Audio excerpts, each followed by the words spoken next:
ريال مدريد كيشعل حرب جديدة بين المغرب وفرنسا. اليوم عندنا تفاصيل مثيرة حول الصراع الدائر بين المنتخبين بسبب لاعب كبير. آخر استعدادات المنتخب الوطني لمواجهة إفريقيا الوسطى، واستدعاء جديد من والد الركراكي لتعويض غياب مزراوي. والمنتخب المغربي لأقل من 17 سنة غادي يلعب مباراتين حاسمتين ضد السعودية. وعندنا خبر آخر، القرعة ديال دوري أبطال إفريقيا وكأس الكونفدرالية غادي تغير مسار الأندية. قبل ما نبداو في التفاصيل ما تنساش جيم الفيديو والاشتراك في القناة إلا كنتي جديد معانا. يلا نبداو على بركة الله. نبداو بالخبر الأول، المنتخب الوطني يستعد لمواجهة إفريقيا الوسطى. المنتخب الوطني دار أول حصة تدريبية ديالو نهار الاثنين 7 أكتوبر 2024 باش يوجد الماتشات اللي غادي يلعبهم نهار 12 و 15 أكتوبر ضد منتخب إفريقيا الوسطى. هاد الماتشات مهمين بزاف حيت كيدخلوا في الاقصائيات ديال كاس افريقيا للامم اللي غادي تدار في البلاد ديالنا ان شاء الله. الحصه التدريبيه دارت في مركب محمد السادس لكره القدم، وشاركوا فيها كل لاعبين اللي تم استدعائهم من طرف المدرب وليد الركراكي. غادي يدير ندوه صحفيه نهار الجمعه 11 اكتوبر 2024 على الساعه 5:30 في المركب الشرفي بوجده باش يهضر على الماتش ضد افريقيا الوسطى. ومن بعد الندوه غادي تكون واحد الحصه تدريبيه مفتوحه للصحافه لمده 15 دقيقه في البدايه باش يقدروا يصوروا. وحتى مدرب افريقيا الوسطى راؤول صافو غادي يدير حتى هو ندوه صحفيه نهار الجمعه 11 اكتوبر 2024 على الساعه 5. ندوزو للخبر ديال بايرن ميونخ. قال لك باغيين يجيبوا لعندهم عبد الله وزان، اللاعب المغربي اللي كيلعب مع اياكس الهولندي. وزان غادي يكون حاضر مع المنتخب المغربي لاقل من 17 سنه باش يلعب ماتش ودي ضد السعوديه هذا الاسبوع. عبد الله وزان سجل 7 الاهداف مع فيسيان اياكس وعنده بزاف ديال التمريرات الحاسمه وخا الموسم مازال في البدايه ديالو. المنتخب الوطني ديال اقل من 17 سنه غادي يلعب 2 ماتشات وديه ضد السعوديه نهار 10 و 14 اكتوبر في مركب محمد السادس لكره القدم في مسلا. الجامعه الملكيه لكره القدم قالت في بلاغ على السيت ديالها نهار الاحد باللي هاد الماتشات داخلين في التجمع اللي غادي يدوز فيه المنتخب من 7 ل 15 اكتوبر باش يوجد الدوري اتحاد شمال افريقيا في شهر نوفمبر الجاي اللي هو اقصائيات كاس افريقيا للامم تحت اشراف المدرب نبيل باها. وزادت الجامعه باللي هاد التجمع غادي يشارك فيه 25 لاعب من ضمنهم الياس الحداوي اكاديميه محمد السادس، سفيان الادريسي اكاديميه محمد السادس، شعيب العروش أكاديمية محمد السادس، أدم جوطة أكاديمية محمد السادس، حمزة بوهودي الفتح الرياضي، أحمد موهوب الفتح الرياضي، إدريس أيت الشاه مركز شيبو، أحمد أمين خروبي نهضة بركان، بلال سكران نهضة بركان، إلياس العرباوي أتليتيكو بيلباو، آدم بعبيتس فيا ريال إسباني، إسماعيل العو فالنسيا الإسباني، علي الفيلالي مالاغا الإسباني، ومحمد الحرار ديبورتيفو ألافيس الإسباني، سفيان عناني لوهافر الفرنسي، أيمن عصاب باريس سان جيرمان الفرنسي، ياسين بدوي اف سي روان الفرنسي، زكري الخلفاوي اجاكسيو الفرنسي، منصف الزكري ميشلن البلجيكي، الياس بالمختار موناكو الفرنسي، وسيم الدرداك تولوز الفرنسي، ادم سفير الخنوري، ليل الفرنسي، عبد الله وزان اجاكس امستردام الهولندي، نسيم المسعودي باير ليفركوزن الماني، يوسف بوالحسن بروسيا مونشي غلادباخ الماني. وليد الركراكي مدرب المنتخب الوطني الاول دعا يوسف بالعماري اللي كيلعب مع الرجاء باش يلتحق بالفريق في التجمع الاعدادي اللي كيديروه باش يوجدوا الماتشات ضد منتخب افريقيا الوسطى نهار 12 15 اكتوبر 2024 في المركب الشرفي بوجده باش يعوض نصير مزراوي اللي ما قادرش يلتحق بالمنتخب بسبب الاصابه في الماتش دعل مع مانشستر يونايتد. القرعه ديال دوري المجموعات في عصبه ابطال افريقيا الموسم 2024-2025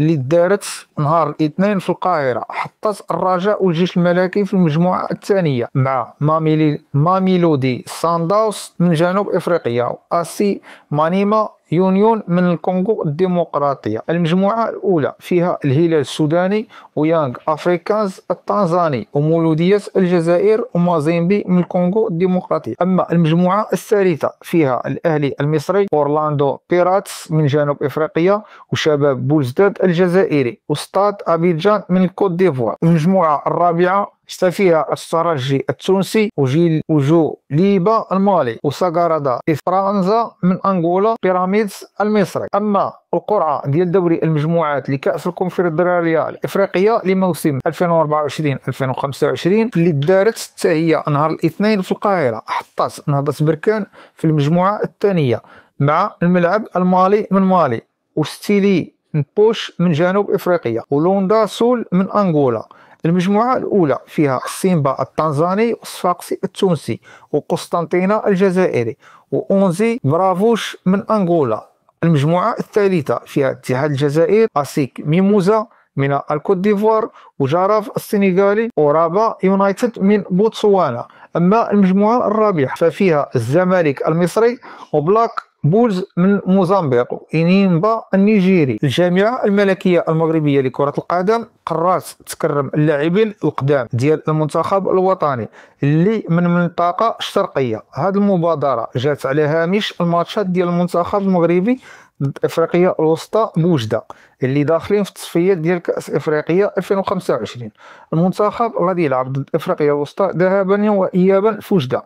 الماتش الاول غيكون نهار السبت 12 اكتوبر على الساعه 8 ليلا، والماتش الثاني غيكون نهار الثلاثاء 15 اكتوبر. ندوزو دابا القيمه السوقيه ديال الياس بن صفير، المهاجم ديال موناكو في السوق بعد ما تالق مع المنتخب الاولمبي في الالعاب الاولمبيه ديال باريس 2024، ومن بعد ما تألق مع الفريق ديالو في بداية الموسم. موقع ترانسفيرت ماركت اللي متخصص في الأخبار ديال انتقالات اللاعبين والثمن ديالهم قال باللي الثمن ديال بن الصغير طلع من 3 ملايين أورو إلى 15 مليون أورو إلى 18 مليون أورو. بن الصغير لعب 7 الماتشات في البطولة الفرنسية، سجل فيهم 2 ديال الأهداف وصنع 2 ديال الأهداف، ولعب حتى ماتشين في العصبة الأبطال. وساهم بن الصغير في الإنجاز التاريخي ديال المنتخب الأولمبي المغربي اللي ربح الميدالية البرونزية في باريس 2024، والعقد ديالو مع موناكو غادي يسالي في 2027. بن الصغير موجود دابا مع المنتخب الوطني الأول في التجمع الإعدادي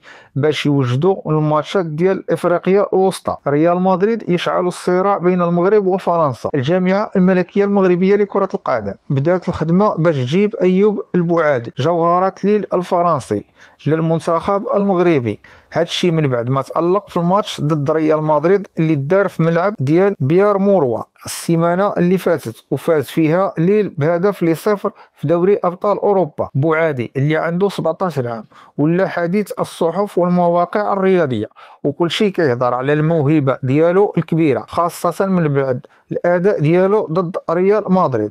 وفي هذا السياق فوزي القجع رئيس الجميع دخل على الخط باش يقنعوا يلعب مع المنتخب المغربي بلا ما يكمل مع المنتخبات الفرنسيه للشباب. الصحف الفرنسيه كتقول باللي بوعادي رفض دعوة المنتخب المغربي حيث باغي يلعب مع المنتخب الفرنسي الاول، خاصه من بعد ما طلع من منتخب فرنسا تحت 17 عام للمنتخب تحت 20 عام اللي كاين دابا في كازا باش يلعب ضد منتخب المغرب تحت 20 عام. هادشي كيجي في اطار وعد اللي خداه من المسؤولين الفرنسيين باش ينضم للمنتخب الاول في الوقت المناسب، وباش فرنسا ما تخسرش الموهبه بحال ما خسرت اسبانيا ابراهيم دياز مع المغرب. فالمغرب شي مواقع رياضيه نقلت على مصدر من الجامعه اللي ما بغاش يكشف على سميتو باللي فوزي القجع عارف باللي مشاركه بوعادي مع منتخب فرنسا للشباب ما كتعنيش باللي رفض المنتخب المغربي نهائيا، وباش هكاك اعطى القجع الضوء الاخضر للمسؤولين في فرنسا باش يبداو يحاولوا يقنعوا بوعادي باش يلعب مع المنتخب المغربي مع وليد الركراكي في المستقبل القريب او المتوسط. وقال نفس المصدر باللي فوزي القجع رئيس الجامعه ما باغيش يضغط بزاف على بوعادي دابا حيتاش باقي صغير وكيحتاج وقت باش يفكر في المستقبل ديالو مع المنتخبات، ولهذا خلى المهمه ديال الكلام مع اللاعب والعائله ديالو اللي مغربيه